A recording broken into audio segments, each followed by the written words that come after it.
بسم الله الرحمن الرحيم اللهم صل وسلم وبارك وأكرم وأنعم على سيدنا وحبيبنا ونبينا محمد وعلى آله وصحبه وسلم تسليما عدد ما احتى به علمك وخط به قلمك وأحصاه كتابك وارض اللهم عن ساداتنا أبي بكر وعمار وعثمان وعلي وعن الصحابة أجمعين وعن التابعين وتابعين بإحسان إلى يوم الدين. Amma ba'd, salam alaikum wa rahmatullahi ta'ala wa barakatuh à toutes et tous et bienvenue dans un nouvel épisode de notre série autour de notre bien-aimé prophète Mohammed alayhi salatu salam, le 18e maintenant épisode sur cette chaîne Facebook Mohammed ou bien en replay pour celles et ceux qui nous regardent sur la chaîne YouTube Oustad Marwan. Un 18e épisode qui va nous emporter là où nous sommes laissés dans le 17e épisode. Souvenez-vous, le 17e épisode qui était intitulé L'année de la tristesse, Am al-Huzun, dans lequel nous avons vu deux événements qui ont marqué la vie du prophète alayhi salatu salam. Deux événements, la mort de Abu Talib et la mort de Sayyida Khadija radiyallahu anha, qui ont conduit à intituler cette année-là l'année de la tristesse. Mais il s'est également passé d'autres choses qui ont aussi donné l'appellation à cette année-là de l'année de la tristesse, et c'est l'événement de Taïf, et c'est l'objet d'aujourd'hui. Cet épisode est intitulé les événements ou l'événement de Taïf, l'histoire de Taïf, c'est l'objet de notre épisode d'aujourd'hui. Alors j'espère être à la hauteur des attentes de la page Facebook Mohammed, à la hauteur de vos attentes, et j'espère que ces épisodes-là sont bénéfiques, qu'ils sont enrichissants et qu'ils vous permettent, en tout cas ils me permettent au moins quand je les prépare de pouvoir me rapprocher, je l'espère, du prophète alayhi salatu salam, et j'espère qu'il en est de même pour vous et qu'ils vous permettent de voyager autour de la sira de notre bien-aimé alayhi salatu salam, d'en tirer les enseignements nécessaires et de pouvoir tout simplement être dans ce cheminement de la sunna, dans ce cheminement de s'inscrire dans ce processus-là qu'est la sunna et ce que normalement toute musulmane, tout musulman est censé ou en tout cas appelé à réaliser, marcher sur les pas de notre bien-aimé alayhi salatu salam. Alors, quand on parle des événements de Taïf, je voulais commencer cet épisode avec une parole du prophète alayhi salatu salam. Il faut savoir que ce que nous allons voir aujourd'hui, nous ne l'aurions jamais su si une femme n'avait pas posé une question. Et c'est très important, et souvent j'ai eu l'occasion, et j'aurai peut-être l'occasion encore, Inch'Allah, si Dieu me le permet, de souvent citer et de souvent dire, et ce n'est pas une complaisance vis-à-vis de nos sœurs musulmanes à quelques jours de la fête des femmes que de dire ça, mais j'ai eu souvent l'occasion de dire que les femmes ont joué un rôle très important dans l'histoire musulmane, dans la vie du prophète alayhi salatu salam et dans nos vies de manière générale. Il y a un dicton arabe qui dit que derrière chaque grand homme se cache une femme. Désolé mes sœurs, je ne suis pas forcément partisan de cette parole-là. Je ne crois pas que derrière chaque grand homme, il y ait forcément une femme. Mais ce n'est pas être misogyne de le dire ça, puisque je vous offre autre chose. Par contre, derrière tous les croyants, il y a des femmes. Et l'ensemble des croyants, ces femmes-là, ce sont par exemple les 4 maîtresses du paradis que le prophète alayhi salatu salam nous a citées. Ce sont les mères des croyants qui sont derrière nous et qui nous ont aidés et accompagnés. Mais derrière chaque grand homme, il n'y a pas forcément une femme, puisque derrière le prophète alayhi salatu salam, il n'y avait pas une femme, il y a Allah azza wa jal. Il y a eu des femmes autour de lui qui ont joué un rôle important dans l'éducation des croyants, dans la propagation de l'islam, mais elle n'était pas en soi derrière lui. Tous les compagnons étaient derrière lui, alayhi salatu salam. Par contre, l'islam n'a jamais été misogyne. Par contre, l'islam n'a pas été sexiste. Par contre, l'islam a donné le droit de vote, de parole à la femme, à tel point, et nous avions eu l'occasion de le dire dans un de nos épisodes, où Allah Azza wa Jal dit dans maintes versets, mais un précisément, plus particulièrement, où Dieu dit Qad sami Allah, Dieu a entendu qui? La voix d'une femme qui s'est plainte de son mari, et bien c'est Dieu qui a entendu ses plaintes. Et donc, il y a un rôle important chez les femmes. Et j'ai eu l'occasion de parler, de présenter brièvement mon livre sur les mères des croyants, qui est très lié à la sira du prophète alayhi salatu salam, puisqu'elles nous ont raconté la sira. Et j'ai eu l'occasion de dire dans ce livre-là que beaucoup de choses que nous faisons aujourd'hui, nous le savons, nous le connaissons parce qu'elles ont posé des questions, parce qu'elles ont vu. C'est ce que j'appelle la maternité de l'information. on dit souvent la paternité d'une chose, et il y a eu dans l'islam la maternité de l'information. C'est lorsque ces femmes-là, elles ont posé des questions. Si aujourd'hui nous savons comment boire, comment manger, comment dormir, comment se lever, comment se laver, etc., c'est parce qu'elles ont posé des questions. Tout l'épisode que nous allons dire aujourd'hui, nous le savons parce que l'une d'entre elles, en l'occurrence Saïda Aïcha radiyallahu anha, a posé un jour une question. Car c'est un événement difficile qu'a vécu le prophète, qui a aussi donné le nom de Am al-Huzn, l'année de la tristesse, cette 10e année-là de la révélation, mais on ne l'aurait jamais su parce que le prophète n'a pas l'habitude de se victimiser. On ne l'aurait jamais su parce que le prophète n'a pas l'habitude d'étaler et d'étendre ses problèmes. On ne l'aurait jamais su parce que le prophète, alayhi salatu salam, ce n'était pas dans son tempérament, ni dans le tempérament de ses compagnons et de comment il les a éduqués, que de venir et de se plaindre et de dire « voilà qu'est-ce qu'il m'est arrivé, voilà qu'est-ce qu'il m'est arrivé ».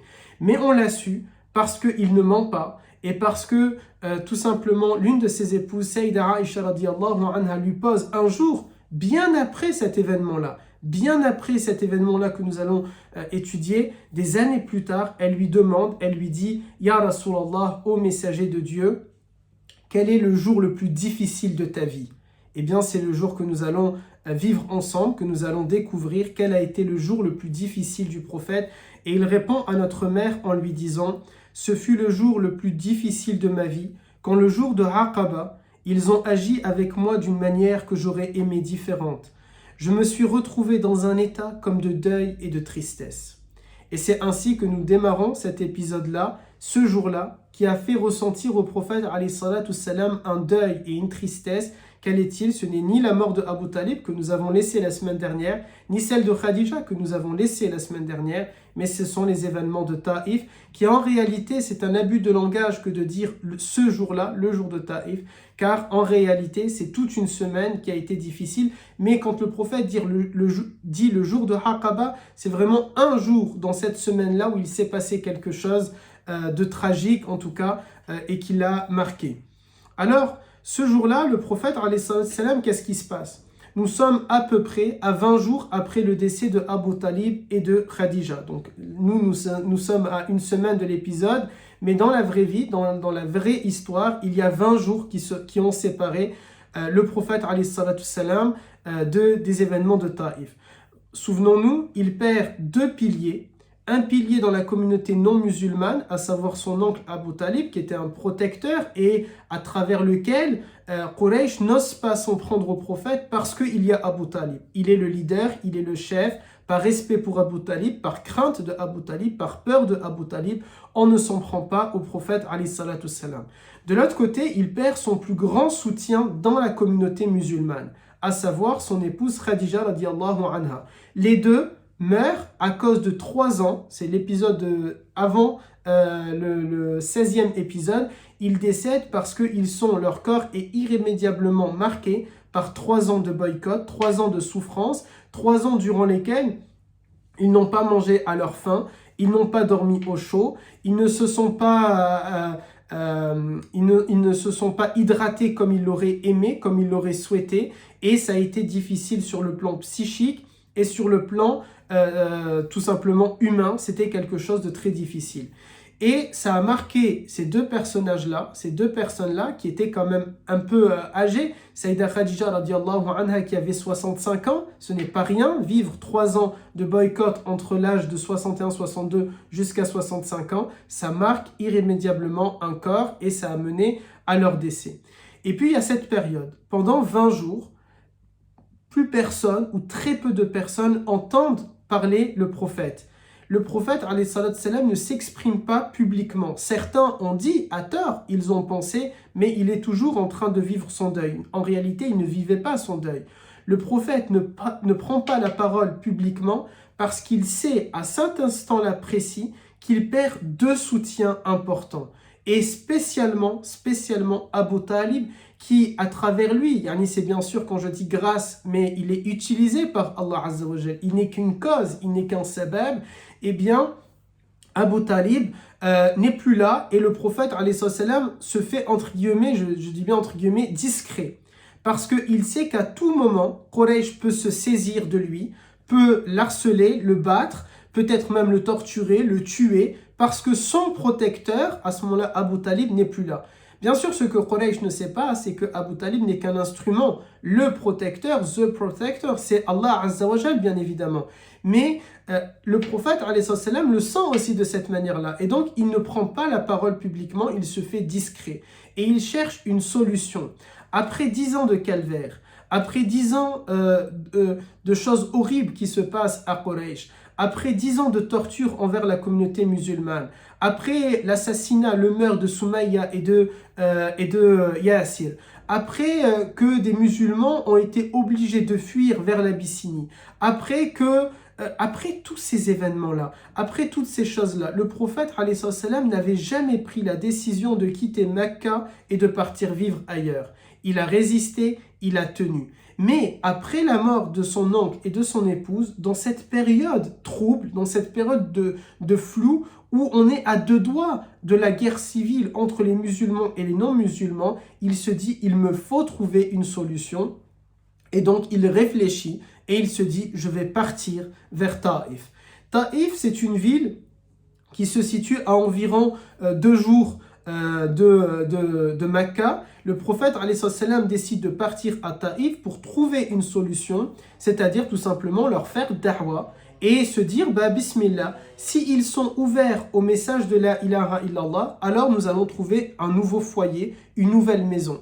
Alors j'espère que vous et moi, nous ne vivrons pas ça dans quelques jours, dans quelques semaines, qu'il n'y aura pas, et je ne fais pas normalement de politique, mais j'espère que nous ne serons jamais dans une situation comme nos sœurs et nos frères ailleurs dans le monde ont été dans des situations où ils ne peuvent pas dire la ilaha illallah. Vous connaissez certainement cette fameuse chanson, ce fameux anachid du cri des Bosnies, où on dit dans cette parole-là qu'ils ne sont tués que parce qu'ils disent la ilaha illallah. C'est le cas de nos sœurs et de nos frères ouïghours qui sont assassinés juste parce qu'ils disent la ilaha illallah. Ça a été le cas des Rohingyas à un moment donné, qui vont être assassinés et tués juste parce qu'ils vont dire la ilaha illallah. Ça a été le cas à des moments donnés de l'histoire, parce qu'il ne faut pas aussi le cacher. Hitler n'a pas tué que la communauté juive, il n'a pas tué que la communauté tzigane, il n'a pas tué que des homosexuels, il n'a pas tué que des handicapés, mais il a aussi été horrible envers une partie des gens qui étaient musulmans et musulmanes, parce qu'ils étaient noirs ou parce que tout simplement ils étaient de confession musulmane. Et bien comme maintenant certaines personnes peuvent être aujourd'hui assassinées à cause de leur foi, nous espérons que nous allons jamais vivre ça, mais c'est ce que a craint le prophète alayhi salatu salam. Et c'est la raison pour laquelle, c'est parce qu'il est arrivé à ce stade-là, où toute la communauté musulmane risque de subir et de vivre un génocide, peut-être le premier de l'histoire et de leur histoire quraishite, alors il décide de trouver une solution et il se rend vers Taïf. Lorsque le Nabi alayhi salam part à Taïf, il va partir de nuit, il va partir pas à dos de cheval justement pour ne pas qu'on voit les traces, et il va choisir un seul compagnon parmi les milliers qu'il a à ce moment-là. Parmi les centaines qu'il a à ce moment-là, il choisit un seul compagnon. Et ça doit rester dans le plus grand des secrets. Dans le plus grand des secrets, cette opération doit se faire. Et il va choisir Zayd ibn Haritha, qui a été son fils adoptif. C'est lui qui va l'accompagner en dehors de Mecca vers Taïf. Lorsqu'il part, alayhi salatu salam, vers Taïf, ça doit aussi nous rappeler quelque chose. Les prophètes, de manière générale, ont eu de l'hostilité. Et les du'at, ceux qui font les actions de du'a, c'est peut-être les responsables de la chaîne Facebook Mohammed ou d'autres personnes, savent quand on fait da'wa, c'est très difficile. Ce n'est pas, il y a beaucoup d'ingratitude, il y a très peu de reconnaissance, il y a beaucoup de problèmes, beaucoup de soucis. On va considérer que puisque nous faisons les choses fi sabilillah, alors tout est fi sabilillah, alors tout est totalement dû. C'est pas un travail qui est simple de faire da'wa. Et c'est ce que 2 milliards de croyantes et de croyants nous devons vivre, puisqu'au quotidien nous sommes censés faire da'wa. Au quotidien nous sommes censés appeler à la ilaha illallah. C'est quelque chose qui est très difficile. Le prophète alayhi salatu salam le sait que ce travail-là va être difficile. Tous les prophètes le savent que ce travail-là a été difficile, mais ils n'ont pas abandonné. Ils sont restés fermes. tous les prophètes. Nuh alayhi salam a fait da'wah pas pendant 10 ans, nous ne savons pas combien de temps Allah Ta'ala a décidé que nous sommes là, mais Nuh alayhi salam, il a fait da'wah pendant 1000 ans. Pendant 1000 ans, il va faire da'wah. Et il fait da'wah à un peuple qui pendant 1000 ans, ils ne veulent pas le suivre. Au point que Nuh alayhi salam va dire Rabbi, et ô mon Seigneur, Lam yazidun du'a'i illa firara. Ma da'wa, elle ne leur apporte que encore plus d'éloignement. Et il dit Inni da'awtu qawmi laylan wa nahara. J'ai fait da'wa à mon peuple nuit et jour, en public et en privé. Mais malheureusement, ils ne font que s'éloigner de plus en plus. Ibrahim alayhi salam, il va faire da'wa à son peuple, mais il n'y a simplement que 2 personnes qui vont croire en lui, son épouse Sarah et son neveu Lot. Parmi tous les autres, les milliers, ils ne vont pas croire. Et c'est pareil pour tous les prophètes. Ça a été pareil pour l'ensemble des prophètes. Si ce n'est un seul qui, lui, lorsqu'il voit qu'ils ne veulent pas croire, et bien ce prophète-là, alors attention, on ne dit pas que c'est un péché, car les prophètes sont ma'soum, ils sont infaillibles, ils ne commettent pas de péché, mais ils peuvent commettre des erreurs. On peut dire, c'est pas une erreur au sens d'un péché, un reproche, puisque Allah Azzawajal a fait, par exemple, à Nabi alayhi salam un reproche, ou bien le reproche à Adam, qui a été de manger du fruit de l'arbre interdit, eh bien, il y a eu le reproche, il est envoyé sur terre, mais ce n'est pas un péché. On ne peut pas parler de choses haram pour eux, car ils sont ma'soum, infaillibles, ils ne commettent pas de péché. Eh bien, Younous fait cette petite erreur-là, de se dire, bon, ils ne veulent pas croire, eh bien, tout simplement, je m'en vais. Et on sait que c'est le seul, du coup, prophète, qu'est-ce qui va se passer? Puisqu'il s'en va, eh bien, il y a cette fameuse histoire où il va être avalé par une baleine. Parce que justement, il a décidé de partir et de ne pas continuer à faire da'wah. Le prophète, alayhi salam, ne veut pas faire ce que Younous a fait. Il reste, il résiste, mais il s'en va qu'au moment où il se dit, maintenant c'est trop, c'est impossible. Clairement, on est arrivé à une situation où il est impossible de continuer à pratiquer la religion là où nous sommes. Ce sont ces réfugiés ouïghours, ce sont ces réfugiés syriens, ce sont ces réfugiés afghans, etc. qui se disent à un moment donné, on a vécu pendant des années sous une dictature et nous sommes restés. Mais à un moment donné, c'est tout simplement impossible de rester, et bien on est obligé de s'en aller. Pas pour des raisons économiques, pas pour des raisons politiques, pas pour des raisons de confort, pas pour le sud, pas pour le soleil, puisque je suis en Occitanie et c'est la plus belle région de France. Attention, je suis chauvin par rapport à ça. Non, là, ils ne fuient pas pour ces raisons-là, mais ils fuient tout simplement parce qu'ils se disent on est arrivé au stade où c'est impossible. Voilà l'épisode aujourd'hui. Le moment où le prophète se dit, alayhi salam, c'est impossible pour moi de rester à Mecca, je dois trouver une solution, je dois partir ailleurs. Il prend Zaïd, il part de nuit et il choisit Taïf. Le choix de Taïf n'est pas anodin.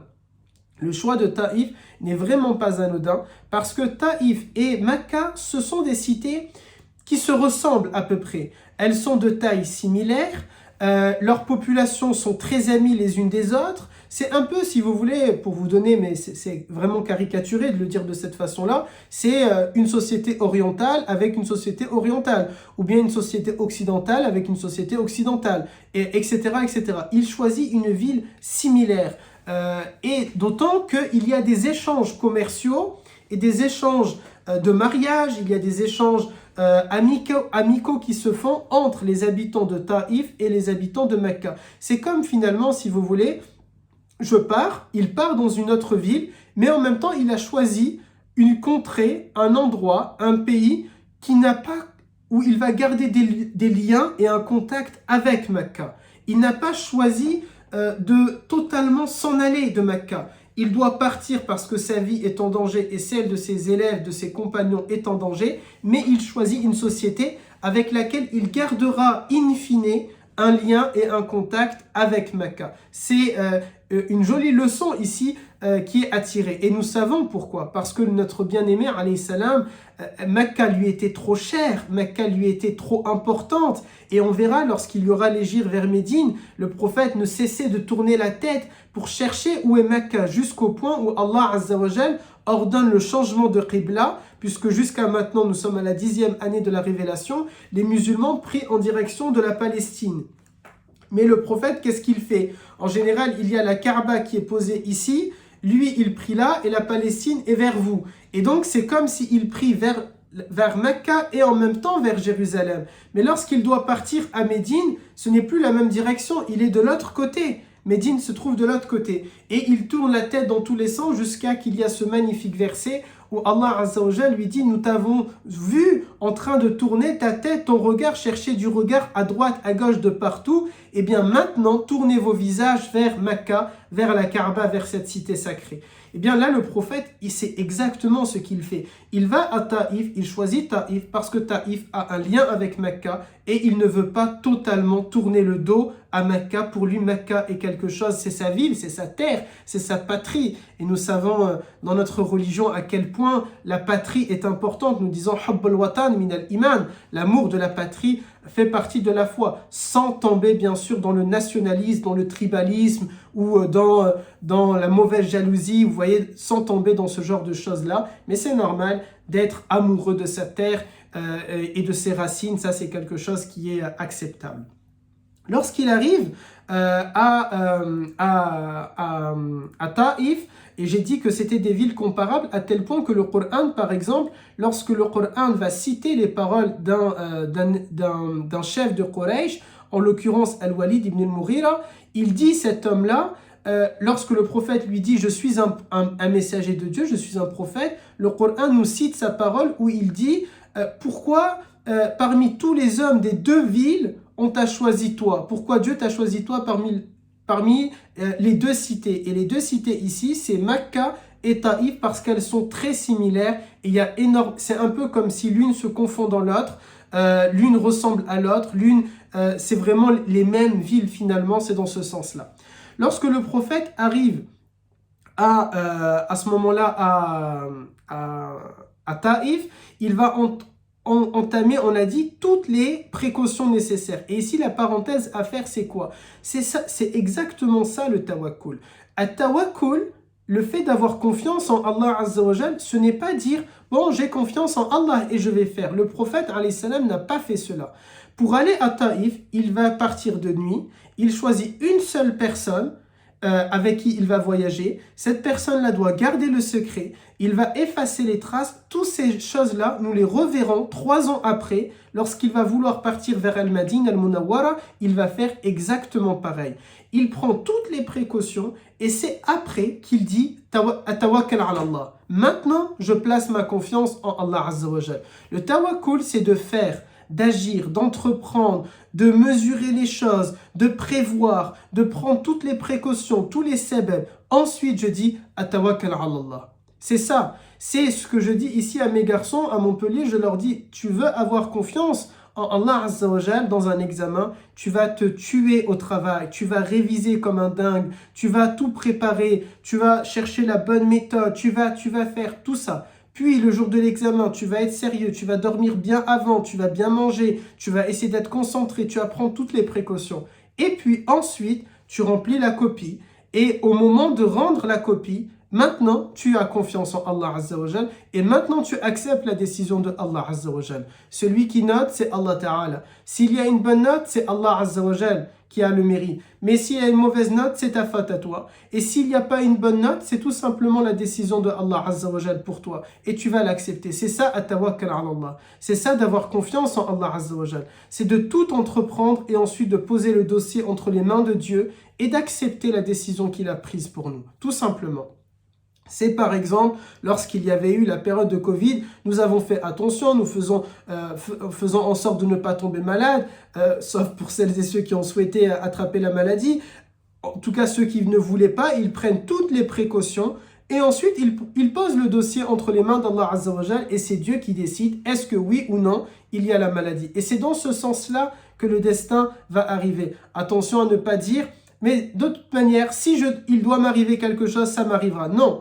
Nous prenons les précautions, nous prenons toutes les dispositions et ensuite, atawakkal ala Allah. Maintenant, c'est Dieu qui décide. Maintenant, le dossier est entre les mains d'Allah Azza wa Jal et quoi qu'il arrive, je l'accepte parce que je ne suis qu'un pion, un outil dans ce monde et dans la création que Allah Azza wa Jal a fait. C'est ce qu'a fait le prophète alayhi salatu salam à Médine, mais aussi maintenant ici à Taïf. Lorsqu'il arrive à Taïf, il se rend vers les autorités locales de Taïf, ce que j'appelle entre guillemets les trois petits princes. Il y a les trois rois mages, et bien nous avons les trois petits princes, entre guillemets le terme prince, c'est-à-dire les trois frères, les trois leaders qui dirigent la société de Taïf. Lorsqu'il arrive, il leur parle et il leur dit, alayhi salatu salam, il leur présente le message de l'islam, il leur dit comme quoi il souhaite faire da'wa, il souhaite les voir embrasser l'islam, il leur présente ce qu'est l'islam. Et les trois personnes vont un peu rire, et c'est le moins qu'on puisse dire, ce terme-là est très peu pour le dire de cette façon-là. Ils vont vraiment se moquer du prophète, alayhi salatu salam, chacun en lui disant une parole différente. Alors il y en a un par exemple qui lui dit « Dieu n'a trouvé personne de meilleur que toi ». Il n'y a que toi, parmi nous tous, parmi des milliers de personnes, Dieu a trouvé que toi pour faire le message de la ilaha illallah. Il n'y a que toi pour devenir prophète. C'est-à-dire tout simplement ici, il est en train, l'un des trois frères, en train de se moquer du prophète en disant tu n'es rien, tu es un no one, tu es une personne qui ne compte pas. Si vraiment un prophète aurait dû être choisi, alors pourquoi pas nous qui sommes des princes et des leaders. Le deuxième frère, il dit moi je ne veux pas te parler. Je t'ai entendu, mais je ne te réponds pas. Soit tu es un prophète et ça ne se fait pas que je te parle, soit tu n'es pas un prophète, tu es un menteur et donc tu ne vaux pas le fait que je te parle. Et le troisième, il va dire, même si tu étais accroché à la Kaaba et que tu jures que tu es prophète, je ne te crois pas. Pourquoi il dit accroché à la Kaaba? Car la Kaaba a une importance telle chez eux, on avait déjà eu l'occasion de le dire dans les premiers épisodes, il a tellement une importance, la Kaaba, que pour eux, dans leur esprit, si je suis attaché à la Kaaba et je jure, alors c'est comme maintenant, normalement pour nous, lorsque nous disons « Wallah », quand je vais jurer, normalement c'est censé être vrai. Je ne dois pas déjà de manière générale mentir, mais encore moins lorsque je vais prendre Allah Ta'ala à témoin et je dis Wallah, je jure, I swear, peu importe que je le dise en anglais, en berbère, en arabe, dès lors que je fais ce serment-là, c'est censé normalement être une promesse, un wa'd. Je n'ai pas le droit de mentir à ce sujet-là. Et c'est ce qu'il est en train de dire. Et bien même si tu fais ce serment-là, je ne vais pas te croire. Donc ces trois individus-là, ils regardent le prophète alayhi salatu salam avec dédain, avec mépris, de manière très hautaine. Ils se moquent de lui. Et le prophète ne peut plus rien attendre de eux, mais il va quand même leur demander une seule chose. Il leur dit, s'il vous plaît, ok, j'ai compris, vous ne voulez pas que je vous fasse da'wa, vous ne voulez pas rentrer dans l'islam, soit il n'y a pas de problème. On a déjà eu l'occasion de dire que c'est comme ça l'islam, nous ne forçons personne. Il leur présente le message, ils ne veulent pas, khalas, l'affaire est close, il n'y a pas de problème. Il reste ses frères en humanité et on peut passer à autre chose. Ici, il leur demande une seule chose, Nabi alayhi salam. Il leur dit, je vous demande juste de ne pas prévenir Quraysh que je suis venu à vous. Et si vous le faites, ne le faites pas maintenant. Attendez un peu pour le faire. Et il va obtenir ça au moins de eux. Et c'est là où, encore une fois, nous voyons comment il a pris toutes les précautions, le prophète alayhi salatu salam, et ensuite il place sa confiance en Allah Azza wa Jal. Il obtient ça de eux, mais Nabi alayhi salam, notre bien-aimé, ne part pas pour autant. Il reste vivre à Taïf une semaine entière. Pendant une semaine, il va présenter le message de l'islam aux habitants. Et les trois leaders l'ont laissé faire, ils n'avaient pas de problème avec cette idée-là, car pour eux, leur arrogance était telle que nous n'avons pas choisi l'islam, alors le peuple ne va pas choisir l'islam, parce qu'ils sont censés obéir aux leaders, selon leur concept. Le peuple suit un peu comme des moutons. Nous ne sommes pas convertis, il peut se casser la tête s'il veut, pendant une semaine, un mois, une année entière, une vie, à faire son appel, ils ne vont pas le suivre. Et c'est vrai que premier jour, deuxième jour, troisième jour, il n'y a personne qui embrasse l'islam, personne n'est intéressé par ce que le prophète alayhi salatu salam a à dire. Il prend la parole en public, il expose le message de l'islam. Lorsqu'on lui demande c'est quoi l'islam, ça peut-être nous dire, souvenez-vous, je vous dis constamment, nous devons lire la sira, lire l'histoire du prophète alayhi salatu salam en tirant des enseignements et des morales pour vivre avec au quotidien. On doit se poser cette question. Si quelqu'un nous demande à nous aujourd'hui, présente-moi l'islam, et qu'on a une heure, une journée pour le faire, nous ne pouvons pas leur dire « Oh, il me faut toute une vie pour te l'expliquer ». toute une vie, oui, peut-être pour entrer dans les détails. Mais le message de l'islam, nous devons savoir et être à la hauteur de pouvoir le présenter, l'expliquer aux gens. Parce que c'est peut-être là, maintenant, entre une station de métro et une autre, entre une ville et une autre, dans un voyage en bateau, en train, en avion, peu importe, dans un moment, dans une pause café au travail, entre deux cours à la fac ou au lycée. C'est dans ces moments-là que peut-être quelqu'un va nous demander: est-ce que tu peux me parler de ta religion? Et si nous ne sommes pas capables d'y répondre, peut-être qu'on lui a fait rater la station, on lui a fait rater le train. Peut-être que si on aurait su répondre, cette personne-là, nous aurions été un sabab, une cause dans sa guidée. Et donc, nous devons nous préparer à ce genre de questions. Peut-être c'est un enfant qui va nous demander à un moment donné, peut-être un neveu, peut-être une nièce, peut-être un fils, peut-être une fille, qui va nous poser cette question-là. Est-ce que tu peux me parler d'Allah? Est-ce que tu peux me parler de Mohammed? Est-ce que tu peux me parler de l'islam? Mais maman, papa, ça veut dire quoi être musulman? Ça veut dire quoi l'islam? Nous devons être capables de répondre à ces questions-là. Et nous ne devons pas simplement être capables d'y répondre de manière générale. Nous devons y répondre en leur donnant l'amour pour Allah, l'amour pour Nabi, l'amour pour l'islam, l'amour pour notre religion.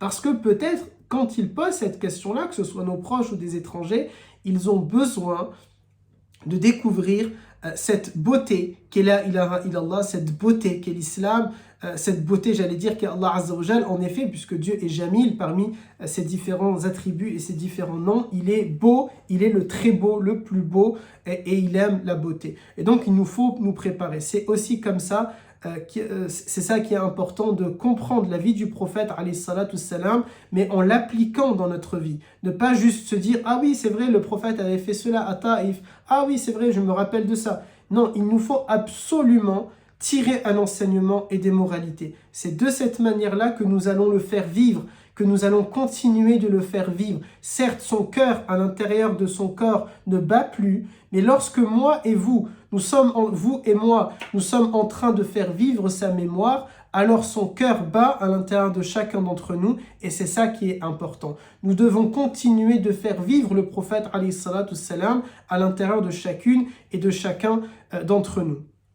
Le prophète alayhi salam va faire da'wah pendant une semaine, et le dernier jour, il y a un petit groupe de personnes qui sont ouverts au message de la ilaha illallah.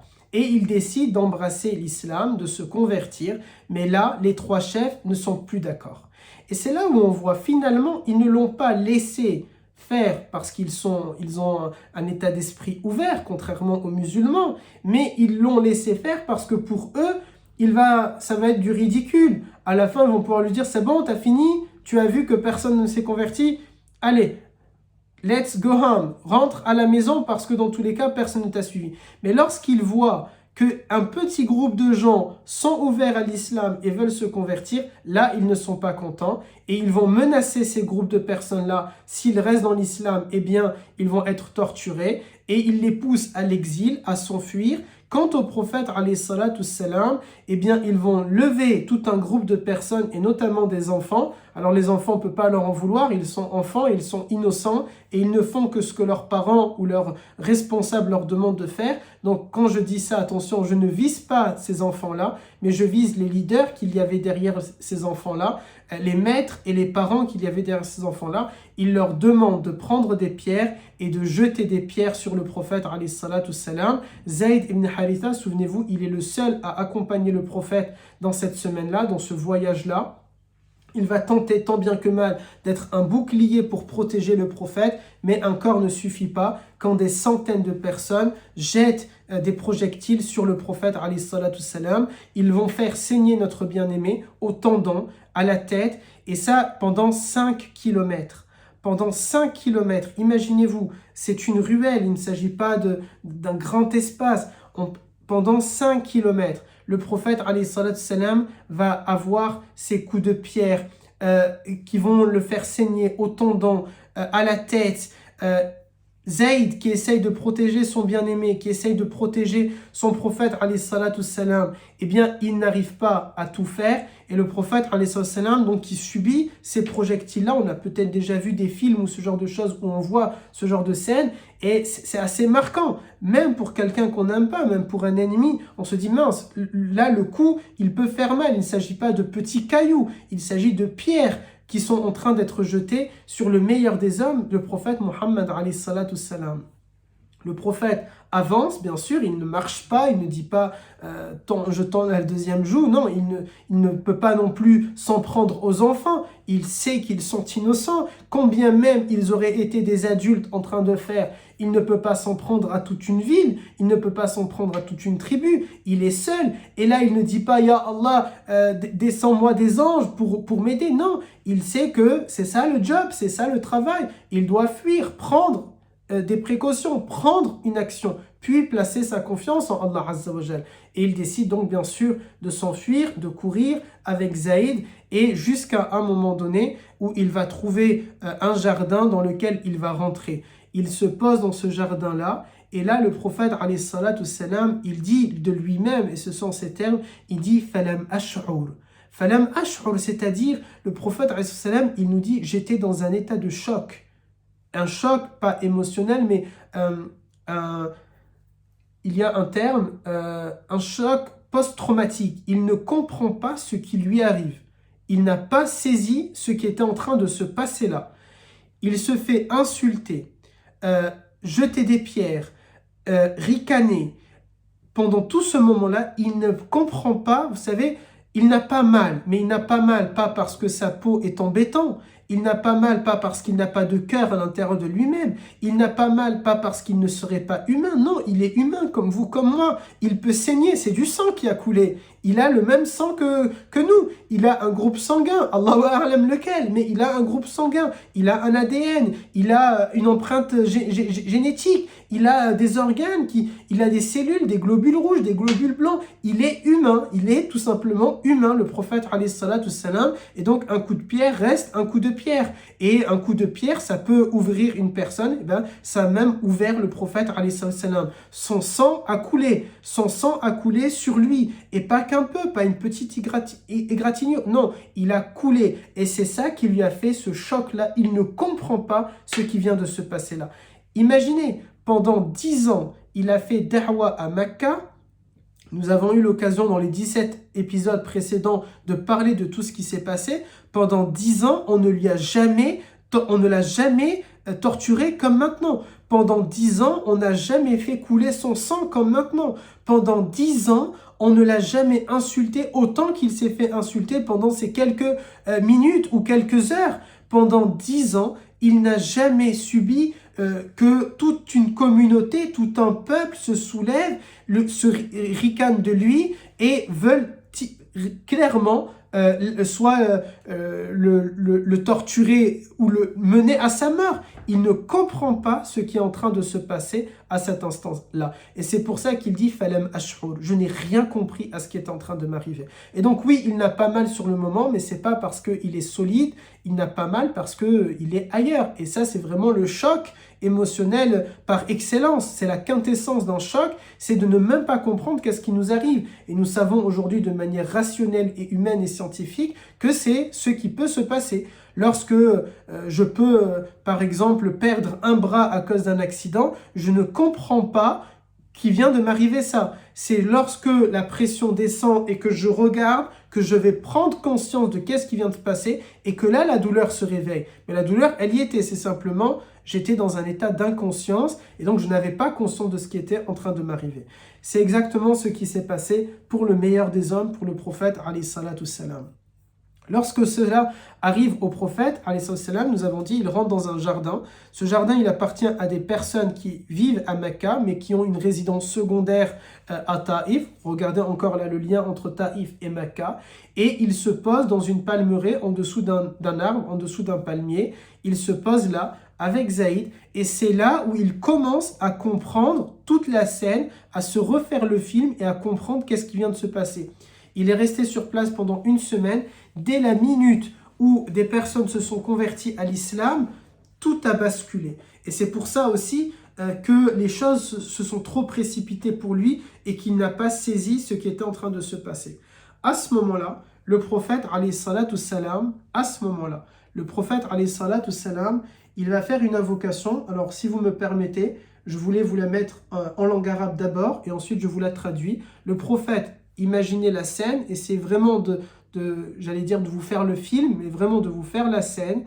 Donc, il a marché pendant ces kilomètres-là, il saigne, il est blessé, il s'assoit, il se pose, il essaye de comprendre qu'est-ce qui vient de se passer, il lève les mains et il fait cette invocation.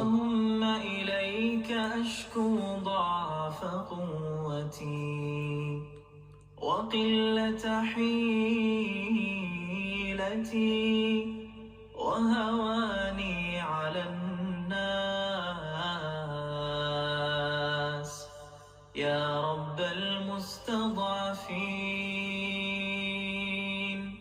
إلى من تكلني إلى بعيد يتجهمني أم إلى عدو ملكته أمري إن لم يكن بك غضب علي فلا أبالي غير أن عافيتك هي أوسع لي أعوذ بنور وجهك الذي أشرقت له الظلمات وصلح عليه أمر الدنيا والآخرة أن يحل بنا غضبك أو ينزل بنا سخطك لك العتبى حتى ترضى لك العتبى حتى ترضى ولا حول ولا قوة إلا Notre bien-aimé alayhi salatu salam va donc à cet instant-là lever ses mains et faire cette invocation en disant « Ya Allah, ô mon Seigneur, je me plains auprès de toi de ma faiblesse, de mon impuissance et du mépris des gens pour moi. Ô toi le plus clément des cléments, tu es le Seigneur des jugés faibles, tu es mon Seigneur, à qui me confies-tu? Tu es le Seigneur des jugés faibles, tu es mon Seigneur, à qui me confies-tu? À un étranger hostile ou à un ennemi qui serait mon maître? Tout cela importe peu, tant que je ne m'attire pas ta colère, car pour moi, ta faveur est plus vaste que tout.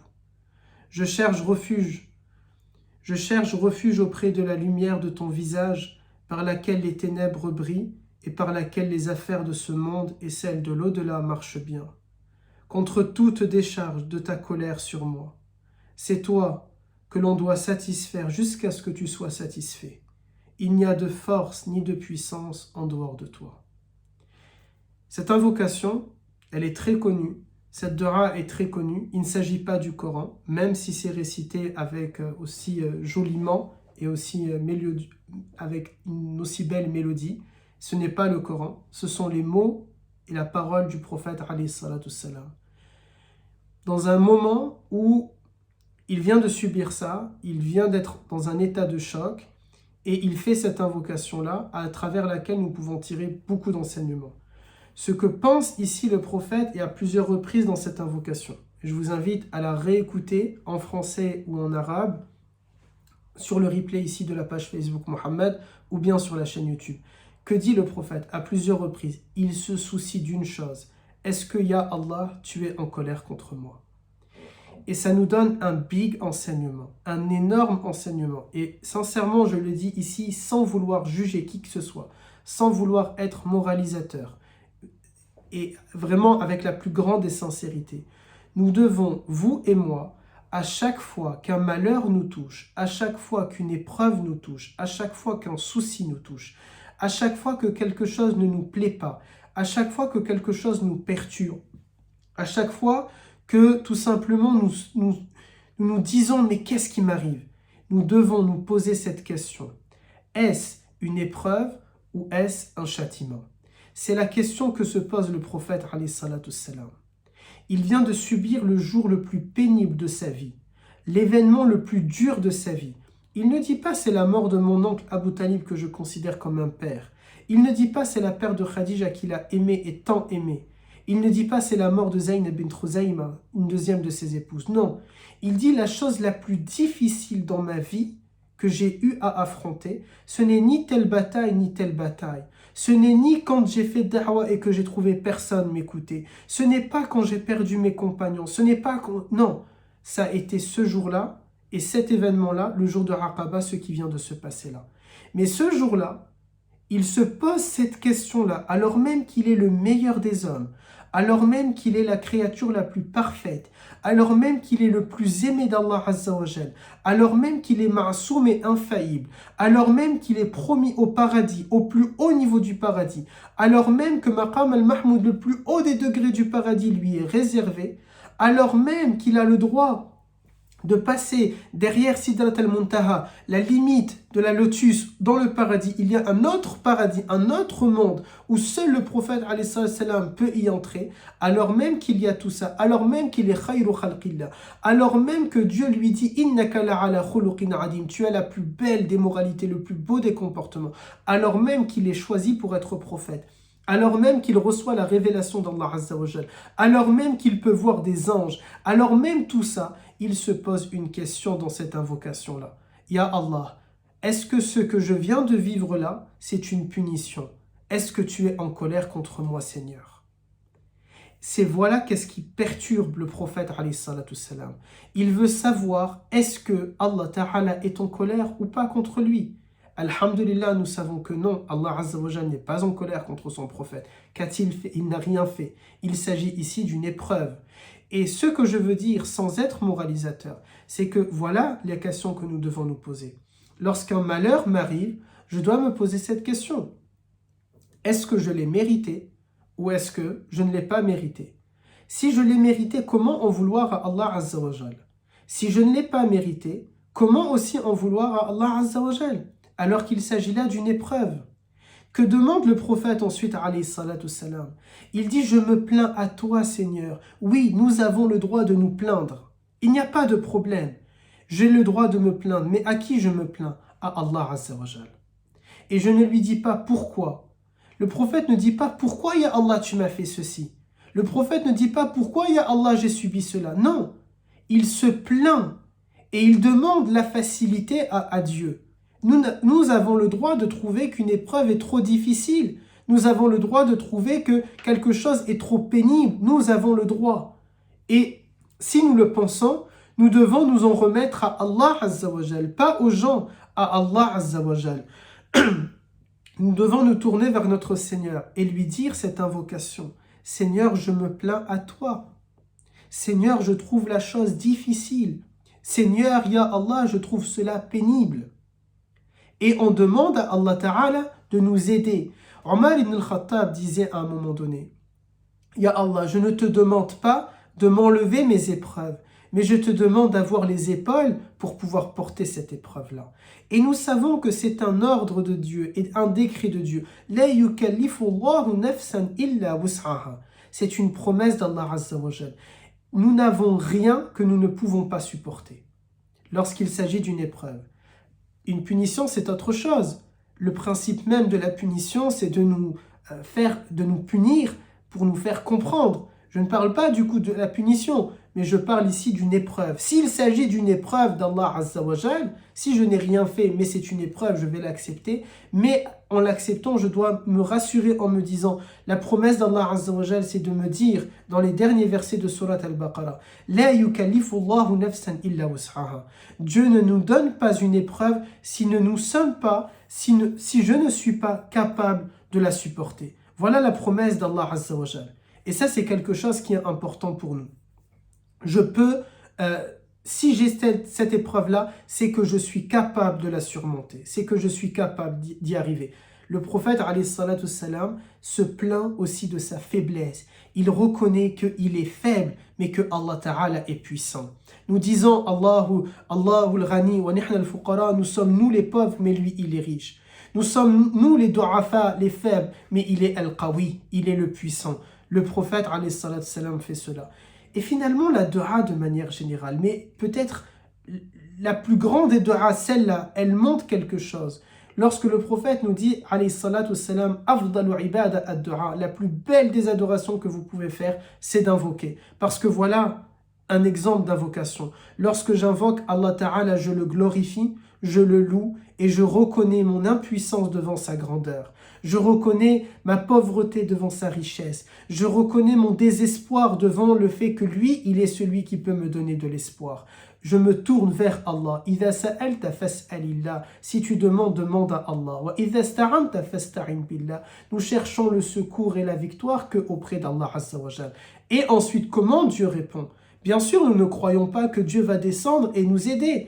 Quelqu'un qui tombe en panne et il fait cette invocation, il fait une invocation, il parle avec son cœur.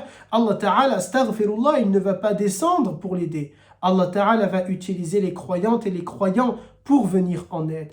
Allah Ta'ala va lui donner une idée pour lui venir en aide. Eh bien, lorsque le prophète, alayhi salatu salam, il se plaint à Allah et il demande à Allah Azza wa Jal de l'aider, Dieu, bien sûr, parce qu'il est prophète, mais aussi parce que sa dua, son invocation, elle est sincère et elle est puissante, eh bien Dieu l'aide.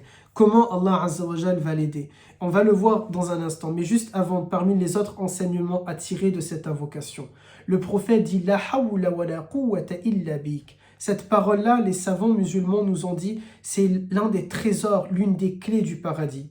L'une des clés du paradis. Pourquoi? Comprendre qu'il n'y a de puissance et de force qu'en Allah. Nous disons par exemple chez les Marocains la hawla wa la quwwata illa billah. Eh bien c'est ça.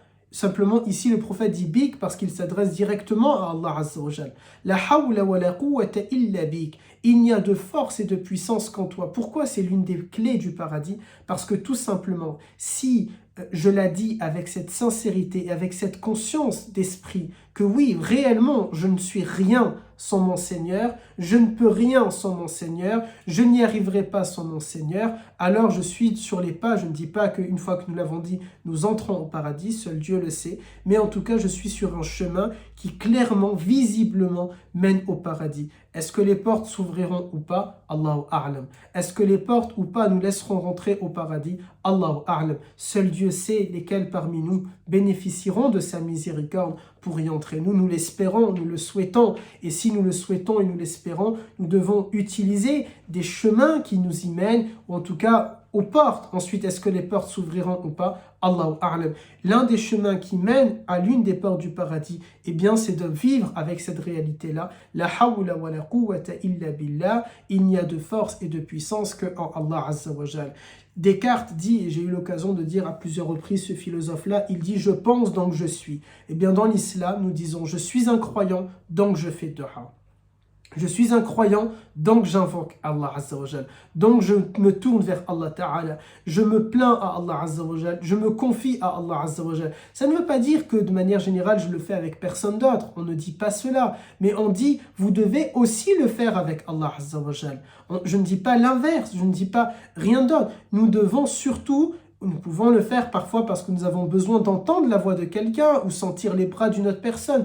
Mais se confier à Allah Azza wa Jal, c'est aussi de se dire, il est celui qui va m'écouter, il est celui qui m'entend et il est surtout celui qui est capable de me trouver une solution. Si les hommes et les femmes autour de moi trouvent des solutions ou m'apaisent, ce n'est pas eux, c'est Allah Azza wa Jal qui les a utilisés pour m'aider. Eh bien, puisqu'il me les a envoyés, eh bien, il mérite que je me tourne vers lui, et même s'il n'aurait pas fait, il mérite que je me tourne vers lui, Azza wa Jal, et que je me plains de nouveau, et que je lui parle de nouveau. Et ce qui est beau avec Allah, Azza wa Jal, c'est qu'il nous écoute alors même qu'il sait ce qu'on va lui dire. Généralement, lorsque je viens voir quelqu'un et je lui raconte, si j'ai déjà raconté le sujet, la personne me dit « oui, tu m'as dit ». Mais Allah Ta'ala ne nous dit pas « oui, tu m'as dit ». Allah Ta'ala nous écoute. Il est plus proche de nous que notre veine jugulaire. Et il est, Allah Azza wa Jal dit, dans un verset de l'Coran, je vais répondre à l'invocation, à la demande de celui qui m'invoque, de celui qui m'appelle. Et donc ça, c'est quelque chose qui est important. Nous savons également, nous disons que Allah Azza wa Jal est au plus proche de nous encore plus que cette veine jugulaire aussi dans les derniers tiers de la nuit. Ce sont les moments où nous nous levons et il est recommandé de se lever pour lui parler et l'invoquer. Il y a quelque chose que les chrétiens font, mais il ne doit pas y avoir que les chrétiens qui le font, c'est avant de dormir, parler avec Allah Azza wa Jal. Parlez avec Dieu, faites votre bilan de la journée, dites-lui vos peurs et vos craintes, vos espoirs et vos rêves, partagez votre vie, votre quotidien, vos problèmes avec Allah Azza wa Jal. Certainement Allah Ta'ala va vous écouter, certainement Allah Ta'ala va vous aider à comprendre s'il vous refuse quelque chose ou bien répondre favorablement à vos demandes. Et c'est ce que Dieu a fait avec notre bien-aimé alayhi salatu salam. Comment? Eh bien la première des réponses à cette invocation que le prophète fait, c'est que il y a deux personnes qui vont avoir de la peine pour le prophète alayhi salatu salam. Ils ne sont pas musulmans, ils n'ont rien à voir avec l'islam, ils ne sont pas intéressés par l'islam, bien au contraire. Mais parce qu'ils sont humains et parce qu'ils ont des valeurs. Et c'est aussi l'une des choses à retenir de cette histoire-là. J'ai dit, il faut retenir des enseignements. L'enseignement, lorsque le prophète raconte, il dit, il y a deux personnes qui ne sont pas musulmanes. Et on va voir, ils ont même critiqué le prophète, mais ils ont un cœur, ce sont des humains. Et donc oui, l'un des enseignements à tenir, c'est que même chez les non-musulmans, il y a de bonnes personnes. Même chez les non-musulmans, il y a des gens incroyables. Même chez et Abu Talib est l'exemple parfait de cela. Mais on va dire Abu Talib, c'est l'oncle du prophète. Eh bien, ces deux personnes n'ont pas de lien de parenté avec le prophète, alayhi salatu salam, mais ils vont éprouver de la peine pour lui. Et donc, ils vont dire à leur esclave qui s'appelle Addas, va et apporte-lui de la nourriture. Ils n'ont pas aimé le voir dans la situation dans laquelle il était, alors même qu'ils ont entendu cette invocation que nous venons d'entendre. Addas vient vers le prophète, alayhi salatu salam, il lui donne de la nourriture. Le prophète lui demande, est-ce que c'est sadaqa ou est-ce que c'est un cadeau? Parce que le prophète ne peut pas manger de la sadaqa. Et ça, j'aurai l'occasion d'y revenir. Si vous voulez vous abonner à ma chaîne YouTube Oustad Marwan, désolé administrateur, je me fais le petit coup de pub au passage, dans laquelle je vais faire une vidéo sur ça. Qu'est-ce que la sadaqa? Parce que nous devons faire attention. Parfois nous disons c'est sadaqa, or en réalité ce n'est pas une sadaqa, ou plutôt la sadaqa quand on la fait, il n'y a que des catégories de personnes qui peuvent en bénéficier. Et le prophète alayhi salam sait qu'il n'a pas le droit de manger de la sadaqa. Et donc c'est l'histoire avec Salman al-Farisi, un compagnon qui vient et qui lui dit tiens je te donne une sadaqa. Le prophète dit je n'ai pas le droit de l'accepter. Parce qu'il n'est pas l'une des catégories de personnes à avoir le droit de manger de la sadaqa. Mais lorsque Salman lui dit non, c'est une invitation, c'est un cadeau, à ce moment-là, il va accepter la nourriture. Et bien avec Addas, c'est pareil. Il va demander, le prophète veut savoir est-ce que c'est de la nourriture de la sadaqa ou pas. Si c'est la nourriture de la sadaqa, il n'a pas le droit de le manger. Mais Addas lui dit c'est un cadeau que ces deux personnes-là ont fait. Et là, le prophète va dire Bismillah et il mange. Addas, c'est un esclave, un jeune garçon. C'est un jeune garçon, on ne sait pas exactement beaucoup de choses de lui. On sait qu'il est vraiment un adolescent, on va dire. Il est surpris d'entendre au nom de Dieu. Il est très surpris d'entendre Bismillah. Et donc, il dit au prophète, alayhi salatu salam, pourquoi, où est-ce que tu as vu cette parole-là? D'où tu sors cette parole de Bismillah? Et le prophète lui dit, je fais les choses au nom de Dieu. Et là, le prophète est intéressé par le jeune, il est intéressé par l'état d'esprit de ce jeune Al-Addas. Et donc le prophète alayhi salam lui dit d'où tu viens, comment tu t'appelles et d'où tu viens. Il lui dit je m'appelle Addas et je viens de Nivin, c'est-à-dire une région en Irak. Et le prophète alayhi salam lui dit oh c'est la cité du prophète Yunus, c'est la cité de Yunus ibn Jahsh, c'est la ville, le pays de Yunus. Et souvenez-vous, nous avons parlé de Yunus tout à l'heure en disant ce prophète qui un jour a décidé de partir. Et Addas est encore plus surpris. D'abord, il était surpris parce que le prophète dit Bismillah et lui-même Addas dit Bismillah. Mais il n'est pas musulman, il est un chrétien pratiquant et donc il ne fait rien sans dire au nom de Dieu et au nom de son Seigneur, au nom du Seigneur de manière générale.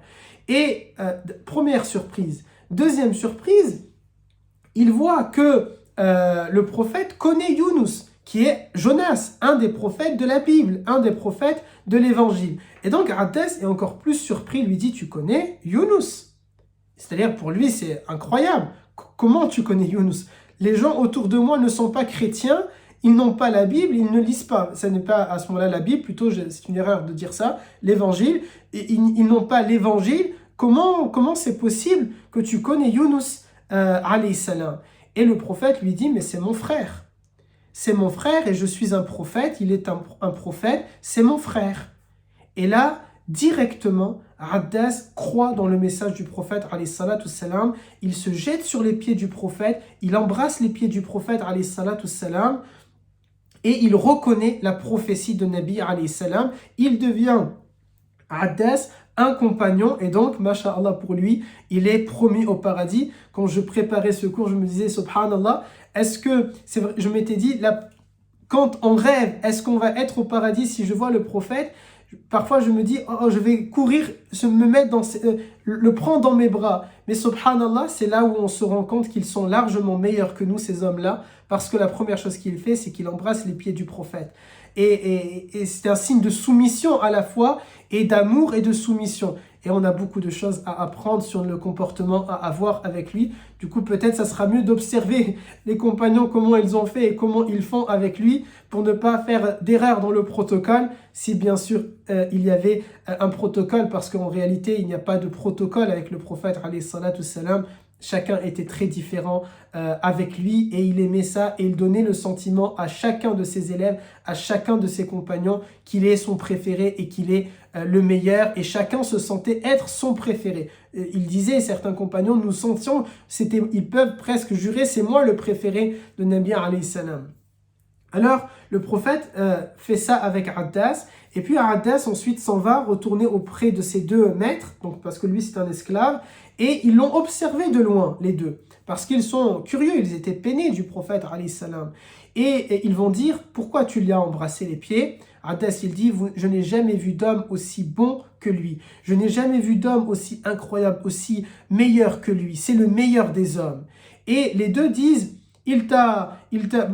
c'est-à-dire, pourquoi tu dis cela? Addas dit, c'est un prophète. Et à ce moment-là, les deux hommes disent, il t'a même détourné de ta religion et tu es vraiment un esclave. C'est-à-dire, encore une fois, de manière hautaine, après tout, tel maître, on dit généralement tel père, tel fils. Je ne suis pas très d'accord avec cette parole-là au passage. Mais ici, les maîtres de Taïf étaient d'une certaine manière.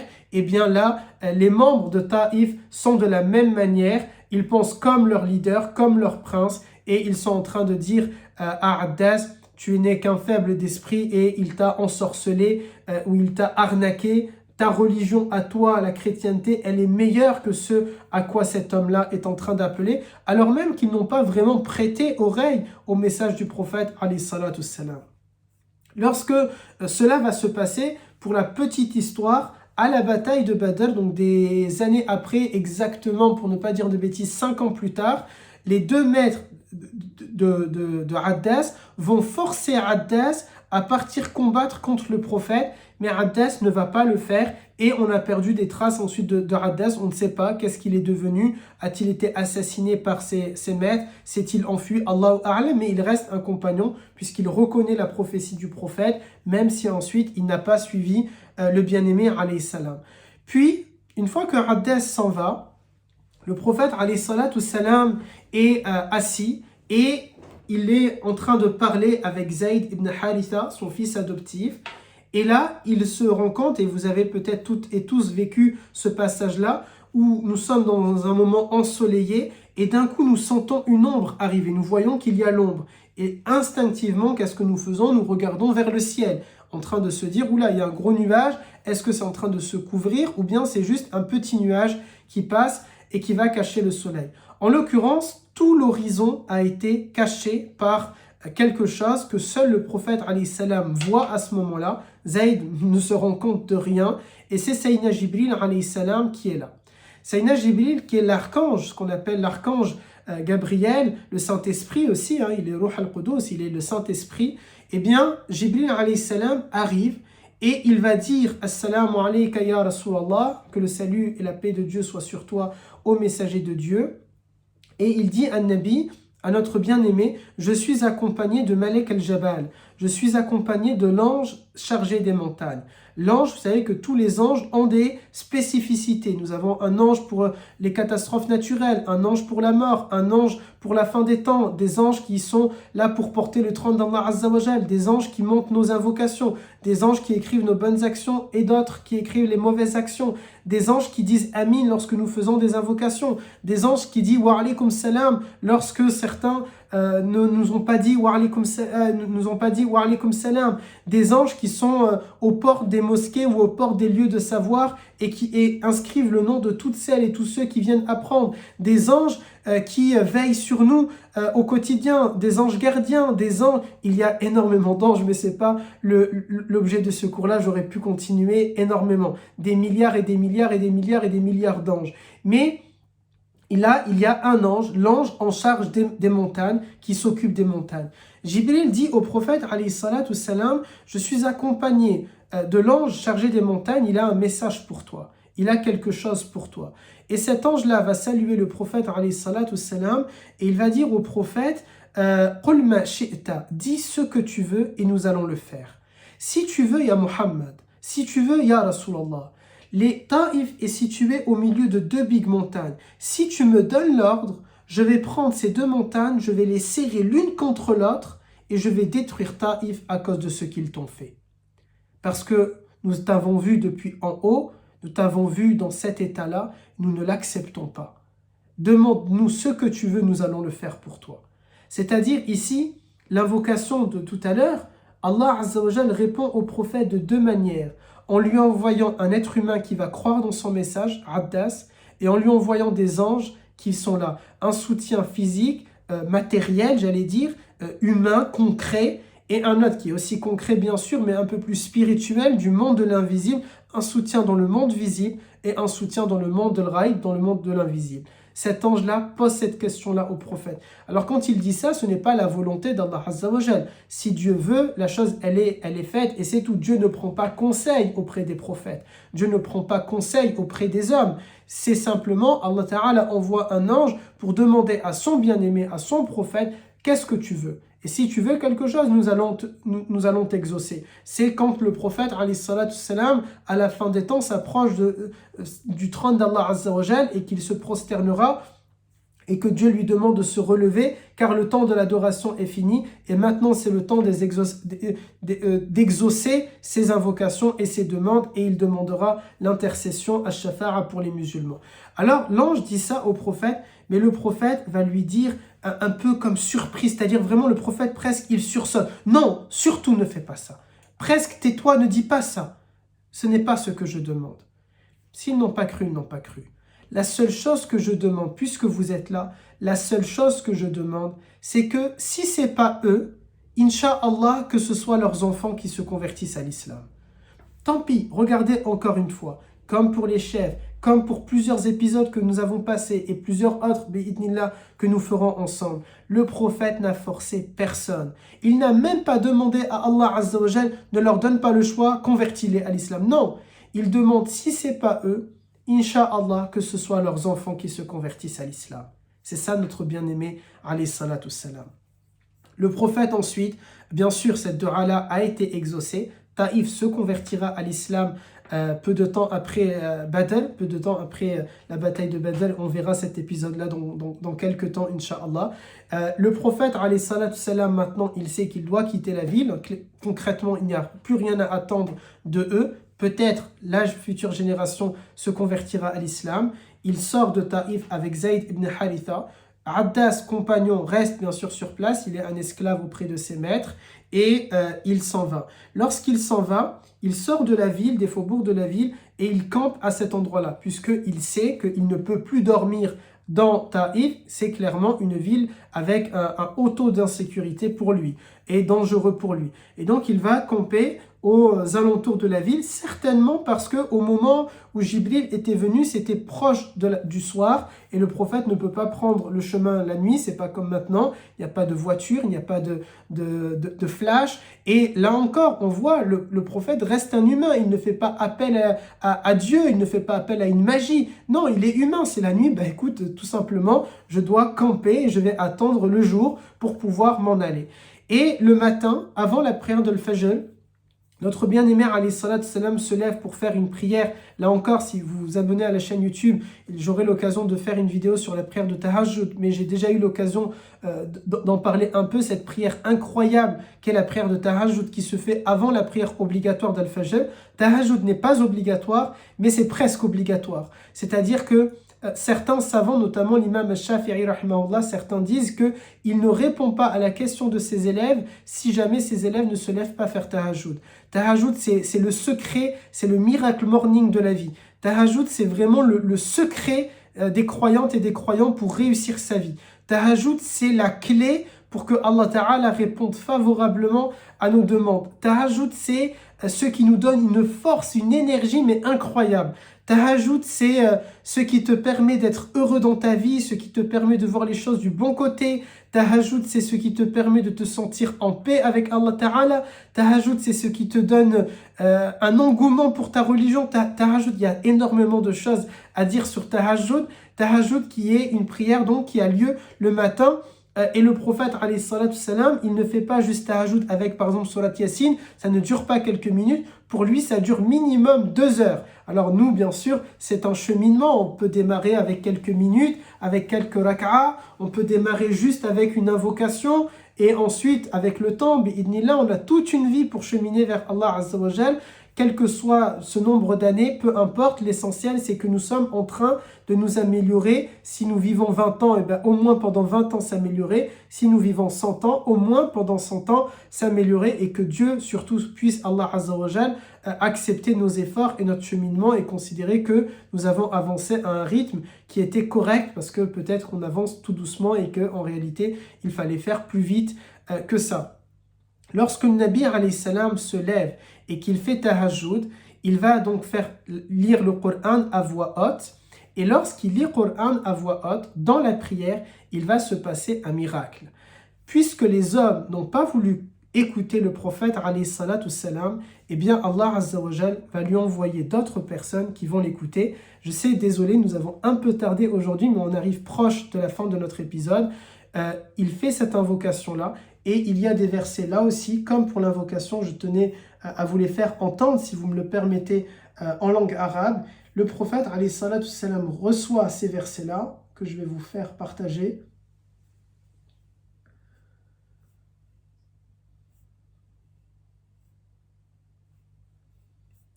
Oh, pardon.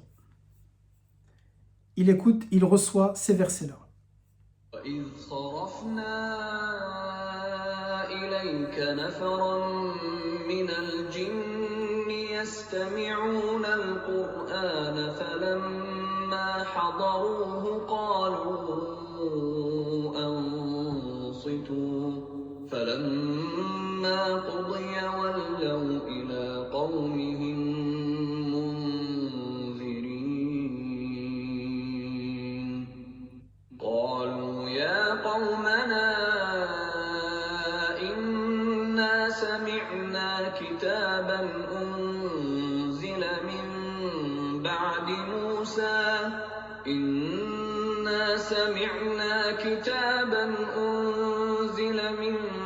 بعد موسى مصدقا لما بين يديه يهدي إلى الحق وإلى طريق مستقيم يا قومنا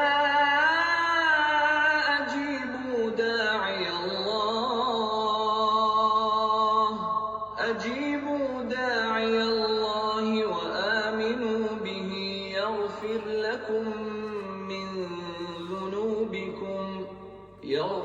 لكم من ذنوبكم ويجركم من عذاب أليم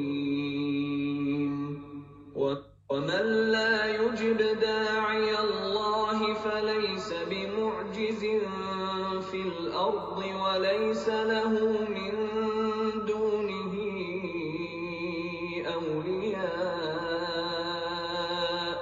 أولئك في ضلال مبين.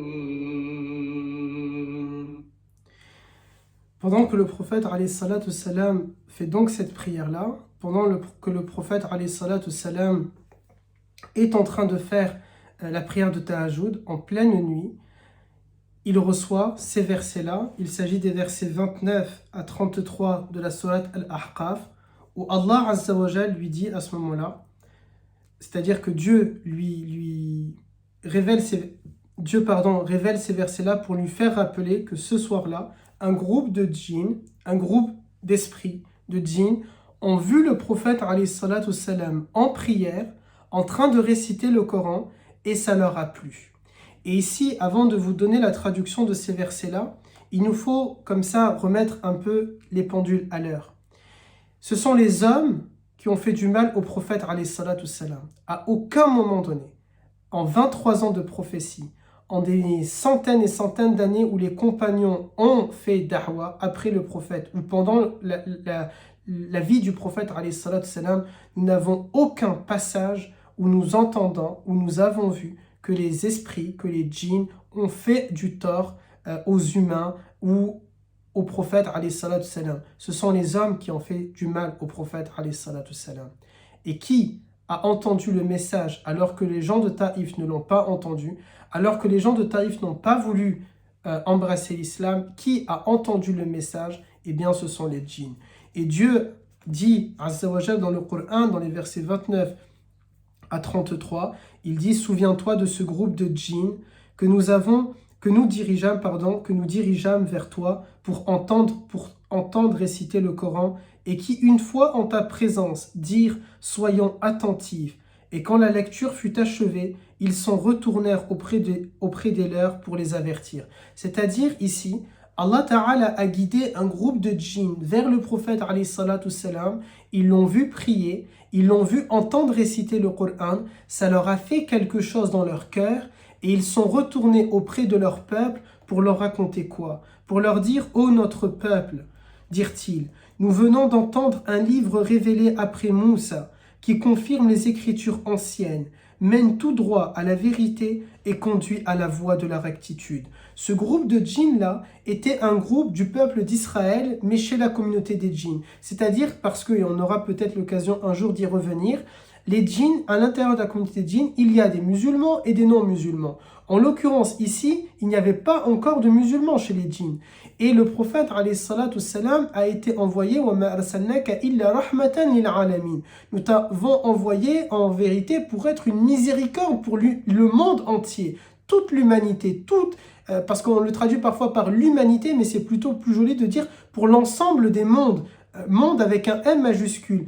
J'ai tendance à dire à mes élèves qui me posent la question: est-ce qu'il y a des extraterrestres en dehors de la Terre? Allahu a'lam. Ce qu'on sait, c'est ça veut dire quoi un extraterrestre?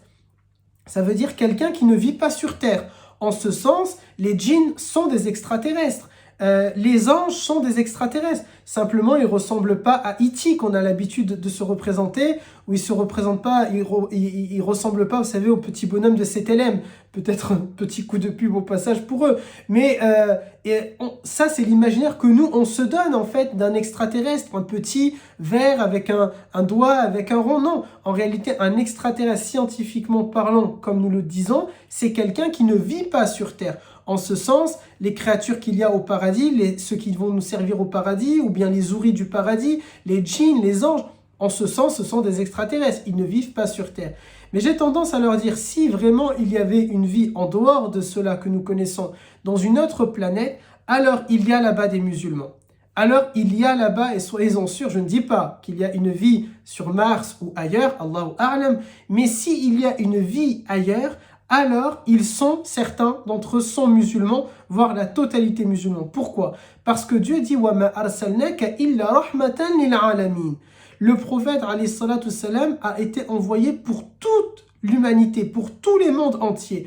Et c'est pour ça qu'il va faire da'wa aux djinns également. Et c'est pour ça qu'il va y avoir, à partir de ce jour-là, des djinns qui vont se convertir à l'islam, alors même qu'ils étaient de confession juive, de confession israélite. Ils vont embrasser la foi musulmane, ils vont retourner auprès de leur tribu et leur dire vous aussi embrassez l'islam, parce que ce qu'il dit cet homme-là, eh bien ça confirme ce qu'il y avait dans les écritures anciennes. Ça vient compléter ce qu'il y a dans les écritures anciennes, et c'est un message de vérité et qui émane de Allah Azza wa Jal. À ce moment-là donc, c'est pour la petite parenthèse, imaginez, juste pour la petite blague, si jamais à un moment donné ils peuvent aller sur Mars ou sur Jupiter et ils vont trouver même des musulmans là-bas, j'imagine dès maintenant le top tweet comment il sera, ou la tête de certains et certains, en se disant mon Dieu, même ailleurs ils y sont, subhanallah, oui, puisque nous sommes tous en train d'être tournés vers la miséricorde d'Allah Azza wa Jal et vers Allah Azza wa Jal. Au petit passage, c'est quelque chose que si réellement ça existe, j'aimerais bien vivre pour vraiment voir le visage de celles et ceux qui rêveraient de voir les musulmanes et les musulmans s'éteindre et être ailleurs, de trouver qu'il y a même des musulmans ailleurs. Que nous dit Allah Azza wa Jal pour finir cet épisode-là? Ensuite, le groupe de djinns dit « Ô notre peuple, répondez à l'apôtre de Dieu et croyez en lui », c'est-à-dire répondez à l'appel que cet homme, Mohammed, est en train de faire et croyez en lui. Dieu absoudra une partie de vos péchés et vous épargnera de cruels tourments. Ceux qui ne répondent pas à l'appel de Dieu ne sauraient ni défier la puissance d'Allah sur terre, ni trouver d'alliés en dehors de lui. Ceux-là sont manifestement des égarés. Et donc, à ce moment-là, ce groupe de djinns embrasse l'islam, ils sont touchés par l'islam, ils n'ont pas encore dit concrètement La ilaha illallah Muhammad Rasulullah, ils n'ont pas parlé avec le prophète alayhi salatu salam, ils ont tout simplement entendu la voix du prophète, et quelle voix, réciter le Coran, et quelle parole qu'est le Coran, subhanallah, et tout simplement ils rentrent, ils disent ça à leur peuple, ils décident tous ensemble, toute leur tribu, toute leur communauté, de se lever et de partir voir le prophète à Mecca, parce qu'en attendant le prophète est rentré à Mecca. Et qu'est-ce qu'ont-ils dit au prophète alayhi salatu salam? Et bien tout ça, on le découvrira, si Dieu le permet, dans un prochain épisode. En attendant, puisse Allah Azza wa Jal être satisfait de vous et de moi et de nous, bi'idnillah. Puisse Allah Azza wa Jal récompenser celles et ceux qui sont derrière l'initiative de ces cours-là, des femmes et des hommes. Puisse Allah Azza wa Jal répondre à leurs invocations et à vos invocations. Puissions-nous, nous aussi, avoir une voix qui va attirer, peut-être pas des djinns, mais en tout cas des humains, vers le chemin de la ilaha illallah. Puissions-nous ne pas subir les épreuves qu'a subi le prophète alayhi salatu salam, si ce n'est en les subissant de la même manière que lui les a vécues, c'est-à-dire en les acceptant de la même manière qui les a acceptés, alayhi salatu salam. Puissions-nous être fidèles à son message, fidèles au message d'Allah Azza wa Jal. Puissions-nous toujours garder la tête sur les épaules et ne pas répondre de manière agressive et mauvaise à celles et ceux qui ne veulent pas écouter ce message. C'est leur choix, c'est leur décision. Puisse Allah Azza wa Jal faire rentrer le message de la ilaha illallah dans le cœur de toutes les Françaises et de tous les Français de manière pacifique. Puisse Allah Azza wa Jal leur permettre de comprendre ce qu'est la beauté de cette religion, la puissance de cette religion, la puissance de cette relation avec Allah Azza wa Jal. Puisse Allah Azza wa Jal permettre à toutes nos sœurs et tous nos frères, nos concitoyennes et nos concitoyens en France de connaître ce qu'est le message de la ilaha illallah, de connaître son message Azza wa Jal. Et si ils ne veulent pas, si elles ne veulent pas et ils ne veulent pas de ce message-là, puisse Allah Azza wa Jal faire que leurs enfants ou leurs petits-enfants ou leurs arrière-petits-enfants soient beaucoup plus ouverts à ce message-là, l'acceptent et comprennent l'incroyable beauté de ce message de la ilaha illallah. Puissions-nous être des du'at, puissions-nous être des hommes et des femmes qui sachons parler de notre religion, qui puissions faire de la prédication, encore une fois, de manière correcte, sans forcer les gens, mais en touchant leur cœur, en grattant et en réveillant un tout petit peu cette fitra, c'est-à-dire cette innée qui nous pousse à aller vers Allah Azza wa Jal. Puissions-nous être des hommes et des femmes que Dieu est satisfait de nous, de notre travail, de nos adorations. Puisse Allah Azza wa Jal accepter nos invocations et nous aider à comprendre son refus lorsqu'il nous a refusé des invocations. Puisse Allah Azza wa Jal accepter nos prosternations, nos inclinaisons. Puisse Allah Azza wa Jal accepter nos prières, notre jeûne de Ramadan. Puisse Allah Azza wa Jal accepter nos sadaqas et notre zakat. Puisse Allah Azza wa Jal accepter notre lecture du Coran. Puisse Allah Azza wa Jal accepter nos prières surérogatoires. Puisse Allah Azza wa Jal nous donner la volonté, la force et l'envie de faire tahajjud. Puisse Allah Azza wa Jal nous donner la force, l'envie et la volonté de nous améliorer au quotidien. Puisse Allah Azza wa Jal préserver nos enfants. Puisse Allah Azza wa Jal préserver les enfants des musulmanes et des musulmans, vos enfants, vos nièces, vos neveux, vos cousines et vos cousins qui sont petits. Puisse Allah Azza wa Jal préserver la foi musulmane dans leur cœur. Puisse Allah Azza wa Jal faire de elles et de eux des hommes fidèles et des femmes fidèles à son message. Puisse Allah Azza wa Jal éloigner de nous le désespoir. Puisse Allah Azza wa Jal éloigner de nous la solitude. Puisse Allah Azza wa Jal éloigner de nous la tristesse et la peine. Puisse Allah Azza wa Jal faire de nous des hommes et des femmes qui aimons sincèrement et profondément Allah Azza wa Jal et son bien-aimé Muhammad sallallahu alayhi wa ala alihi wa sahbihi wa sallim. Puisse Allah Azza wa Jal nous permettre d'être fidèles à lui et fidèles à sa famille et fidèles à son message. Allahumma amin, amin, amin, amin ya rabbal alamin. Subhanak Allahumma wa bihamdik. Nashhadu an la ilaha illa ant nastaghfiruka wa natubu ilayk. Subhana rabbika rabbil izzati amma yasifun. Wa salamun ala al-mursalin. Walhamdulillahi rabbil alamin. Prenez soin de vous, prenez soin de votre foi. Bon appétit à celles et ceux qui n'ont pas encore mangé.